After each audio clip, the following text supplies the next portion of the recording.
안녕하세요. 2020 학년도 경희대학교 모의논술 특강 자연계 화학 부분을 맡은 경희대학교 이과대학 화학과 하상수라고 합니다. 오늘 강의는요, 첫 번째 문제, 논제 2-1입니다. 이산화황 기체가 산화제가 만날 경우에 산성비의 원인이 되는 강산이 만들어진다. 특히 물에 녹은 상태에서 함께 용해된 염소 기체와 반응할 경우 황산과 염산을 동시에 생성하는 것으로 알려져 있다. 이 반응에 대한 균형이 맞춰진 화학 반응식을 쓰고 산화 및 환원되는 물질을 각각 쓰시오라는 문제입니다. 자, 이 문제는 여러분들 보시는 대로 화학 반응식을 쓰는 문제가 하나가 있고요. 그 다음에 산화 환원되는 물질을 각각 쓰시오라는 두 부분으로 이루어져 있는 문제입니다. 자, 그래서 여러분들 많이 연습을 했겠지만 이 화학 반응식은요, 이산화황이 염소 기체와 만나서 황산과 염산이 되는 반응인데 개수비를 잘 맞춰야겠죠. 그래서 산화수를 고려를 해서 전자의 개수를 고려를 해야 되고요. 그다음에 질량 보존의 법칙에 의해서 원소의 개수도 맞춰야 됩니다. 그래서 양쪽에 산소수를 맞추기 위해서 왼쪽에 물을 추가를 하면요, 여러분들 보시는 것처럼 이와 같은 화학 반응식이 완성이 될 수가 있습니다. 자, 그리고 여러분들 여기 물질의 상태, 가스 내지는 리퀴드, 액체 상태죠. 이런 것을 표시한다는 걸 주목할 필요가 있겠습니다. 자, 그리고 여러분들 이 산화수를 계산을 해 보면요, 황의 경우에 반응 전에는 산소가 -2기 때문에 이 이산화황은 전체적으로 중성이어야 되죠. 그래서 산화수가 반응 전에는 4였습니다. 그리고 반응 후에는 6으로 산화수가 증가했죠. 산화수가 증가하는 경우는 우리는 산화라고 부릅니다. 그래서 산화되는 물질은 이산화황이 되겠습니다. 자, 거기에 비해서 염소 기체의 경우에는 반응 전에는 염소 기체 상태이기 때문에 산화수가 0인 상태가 되겠죠. 그리고 반응 후에는 HCl이 되어서 산화수가 -1이 됩니다. 그래서 0에서 -1로 산화수가 줄어들게 되죠. 줄어들게 되는 경우는 우리가 환원이라고 그러고요. 따라서 환원이 된 화학종은 여러분들 보는 것과 같이 염소 기체가 되겠습니다. 자, 그리고 두 번째 문제로 넘어가면요. 두 번째 문제는 이산화황 192g이 1의 반응에서 소모가 되었을 때 총 몇 g의 산이 생성되는지 논술하시오. 또 황산이 양성자 두 개를 잃어버린 형태 SO4-2-의 분자 구조를 전자쌍 반발 이론을 이용을 하여 그리고 두 개의 전하가 중심 원자와 이루는 결합각을 대략적으로 예측하시오. 자, 이 문제도 크게 두 문제로 이루어져 있습니다. 그래서 여러분들 보는 것처럼 이산화황 192g이 소모가 되었을 때 산이 총 몇 g이 만들어지느냐는 문제 하고요. 그 다음에 SO4-2-의 분자 구조를 예측하라는 문제인데, 이 문제는 채점을 해보니까 많은 학생들이 실수를 한 게요, 질문이 총 몇 g의 산이 생성되었느냐는 문제예요.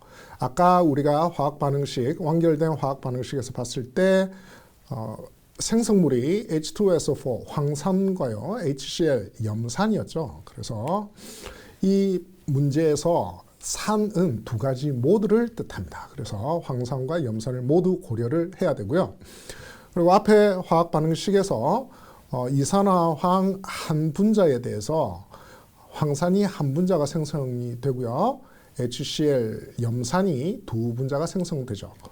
이걸 몰수로 얘기를 하면 이산화황 1몰이 반응을 해서 황산 1몰과 그다음에 염산 2몰이 생성된다는 얘기죠. 그래서 반응 비례가 1:1:2가 됩니다. 그래서 192g은 이산화황 3몰에 해당되기 때문에 생성물은 황산 3몰과 염산 6몰이 되겠죠. 그래서 이것을 제시문에서 주어진 원자량을 이용을 해서 분자량을 구하고요. 곱하기 3 곱하기 6을 해서 더하면 513g이 나올 것입니다. 자, 그리고 황산 이온 SO4 2-의 구조는요. 여러분들이 보는 바와 같은 분자 구조를 이루는데 사실상 그 고등학교 수준에서는 얘기하기가 수준을 넘는 얘기이긴 하지만 공명 구조라고 하는 것입니다. 그래서 이 SO4 2-는요 전체적으로 CH4 메테인과 비슷한 구조를 가지게 되죠. 그래서 정사면체 구조를 가지게 되고 대략적으로 이 전하를 띠고 있는 두 산소 사이에 황을 중심으로 한 두 산소 사이의 각은 메테인의 그것과 같이 대략적으로 109.5도가 되겠습니다. 자, 그리고 이제 논제 2-2로 넘어가서요. 첫 번째 문제는 고체 상태인 물의 3차원적 구조에서 한 개의 물 분자는 몇 개의 물 분자와 수소 결합을 형성할 수 있는지 설명하시오라고 했습니다. 자, 그래서 이 문제의 핵심은 부분적 전하를 띠는 산소 그리고 부분적 양 전하를 띠는 수소 원자를 중심으로 해서 산소 원자는 비공유 전자쌍을 두 쌍을 가지죠. 그래서 그게 키 포인트가 되겠습니다. 그래서 여러분들 보는 바와 같이 그림에서 보는 바와 같이 산소 원자는 부분적으로 전하를 띠는데 그 수소와 수소 결합을 할 수 있는 비공유 전자쌍이 두 개가 있기 때문에 다른 물 분자의 수소와 각각 수소 결합을 할 수가 있고요. 그 자체적으로 공유 결합으로 연결되어 있는 이 수소는 다른 물 분자의 산소와 수소 결합을 할 수 있게 됩니다. 따라서 물 한 분자는 총 4개의 다른 물 분자와 수소 결합을 형성할 수 있게 됩니다. 문제 2-2에서는요. 지구상의 모든 생명체들은 살아가기 위해서 반드시 물을 필요로 한다. 예를 들어 식물이 생명체의 물질 대사 물이 필요하며 식물이 중력을 이겨내고 광합성을 하는 높은 가지의 잎에 물을 수송하거나 호수에 사는 물고기가 추운 겨울에도 얼어 죽지 않는다.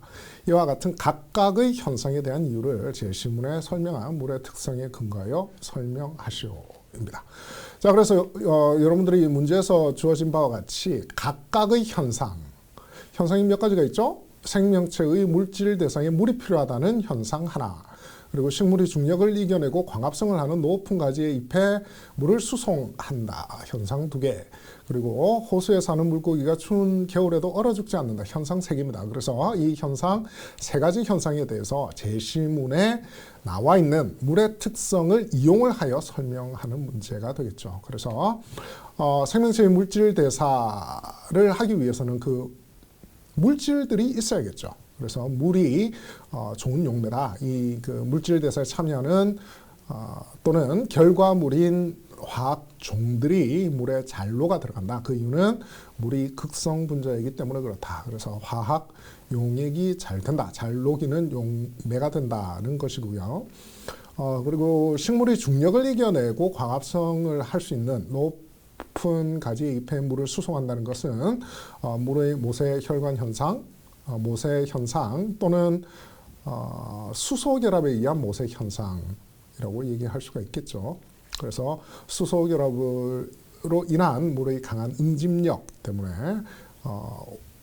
그 높은 나뭇가지에까지 물이 올라갈 수 있다는 것입니다. 자, 그리고 호수에 사는 물고기가 추운 겨울에도 얼어 죽지 않는다. 이것은 제시문에 나와 있는 그 물의 특성 중에 2가지가 가장 중요한 영향을 미치는데요. 그래서 물은 다른 물질들과는 다르게 액체 상태인 4도씨일 때 밀도가 제일 높죠. 그래서 고체 상태의 경우보다 액체 상태에서 4도씨의 액체 상태에서 더 밀도가 높아서 가라앉게 됩니다. 그래서 밀도가 낮은 얼음이 호수의 위층에서 얼기 시작하게 되고요. 거기에다가 물은 비열이 굉장히 높기 때문에 비열이란 물질의 온도를 1도씨 올리기 위해서 필요한 열량이겠죠. 좀 더 정확하게는 1g을 1도씨 올리기 위해서 필요한 열량을 얘기하는데 물은 그 열 용량이 높기 때문에 온도가 많이 1도 높이려면 더 많은 열량이 필요하고요. 1도 낮추려면 더 많은 열량이 물에서 빠져나와야 됩니다. 그래서 쉽게 온도 변화가 일어나지 않게 되죠. 자, 그리고 세 번째 마지막 문제입니다. 대부분의 이온 결합 물질은 고체 상태에서는 전류가 통하지 않지만 수용액 상태에서는 전류가 잘 통한다. 그 이유를 제시문에 근거하여 설명하시오라고 했습니다. 자, 그래서 제시문에 나와 있는 바와 같이 이온 결합 물질은요, 그 양전하를 띠고 있는 양이온과 음전하를 띠고 있는 음이온 사이의 강한 전자기력이 작용을 해서 고체 상태인 경우에는 양이온과 음이온이 전혀 이동을 못하고 진동만 하게 되는 그래서 제자리에서 진동만 하는 상태이기 때문에요. 전기 전도성을 전혀 가지지 않습니다. 하지만 이 이온 결합 물질이 녹거나 아니면 물에 녹아서 물 분자에 의해서 둘러싸여져서 양이온과 음이온이 각각 수용액 내에서 자유롭게 움직일 수 있다면 전류를 흐르게 할 수 있기 때문에 전기 전도성을 가지게 되는 것이죠. 네, 이상으로 자연계 화학 부분에 관한 설명을 마치도록 하겠습니다. 고맙습니다.